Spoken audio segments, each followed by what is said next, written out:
produced the annual homeless death count, which has been invaluable in highlighting the tragedy and need for effective public policies and resources.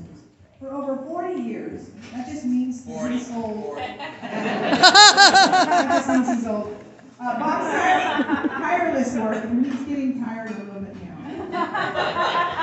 Tireless are unhomed neighbors both in Sacramento and Los Angeles. He came up here in Los Angeles. I remember meeting you when you first came up here. To get married. And then he got married, and then he showed up at all my parties.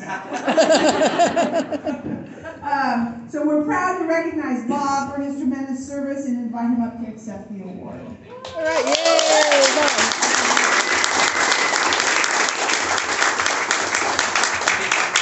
I'm going to use my rally voice. Can you hear me okay without a mic? Yeah. Yes. I pretty much figured that. My friend said, I can hear you whispering, Dad. It will be fine. I want to thank SHA for this award. And I want to thank Tim my board chair, Tim Brown, for nominating me. There he is. I just want to say what a great board of directors I've had. I was reflecting on it today, and I think in 10 or 11 years, we have never, ever disagreed about a position that we should take to protect the civil rights of people experiencing homelessness. So I'm really proud of that. And if you want to be on the board, talk to Tim. The other person that I really like to thank is my heroine, my wonderful wife, Cynthia Abbott. And I want to thank my wonderful son who came from San Francisco All right. to be with us. Hi. We were joking earlier, Valerie and I, that our kids have been to more community meetings than most people in this room. So, at any rate, I want to thank them.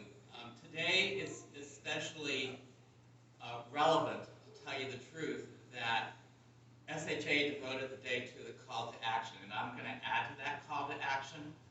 We have a crisis of homelessness in our community, and quite frankly, it's getting worse. The narrative around homelessness is hideous. In 40 years, I've never seen a narrative this mean-spirited, this vindictive, attacking the civil rights of homeless people every day, and that this should be the year that we all work together to change the narrative around our unhoused neighbors. Yes!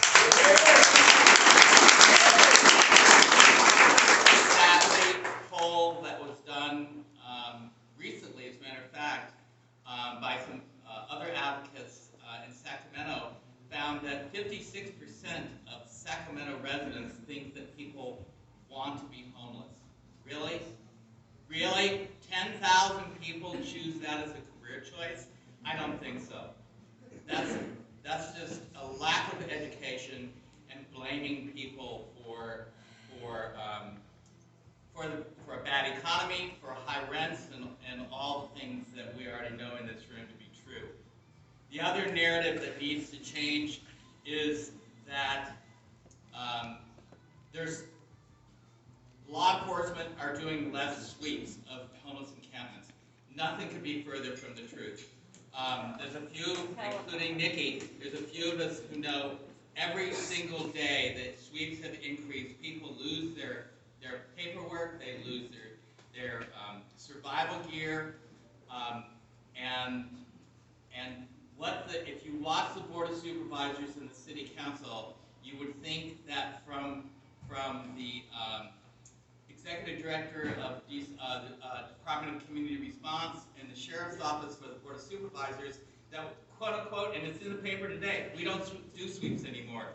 Well, you can call it whatever you want, but you're moving people around and you're taking people's survival gear, leaving them unprotected in this environment. We will do, as Tina said, I've done the homeless death report every year for the last, covering the last 20 years. And I just finished today, as a matter of fact, the 2022 report. It's the most number of people who have died in Sacramento died, 203. We have, and when we do our homeless memorial, which I hope you all come to, it will be December 21st, 7 o'clock at City Hall. That the bottom line is that we're going to read probably in the range of 215 to 220 names of our unhoused neighbors.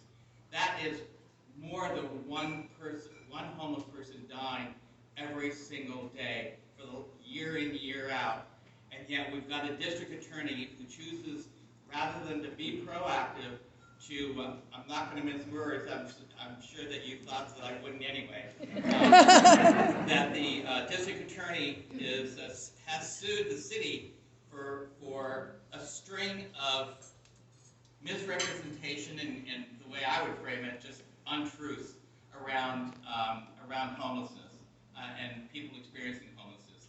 So we've got a lot of work to do to change the narrative. And sadly, some of the candidates who are running for mayor have lined up behind the current district attorney.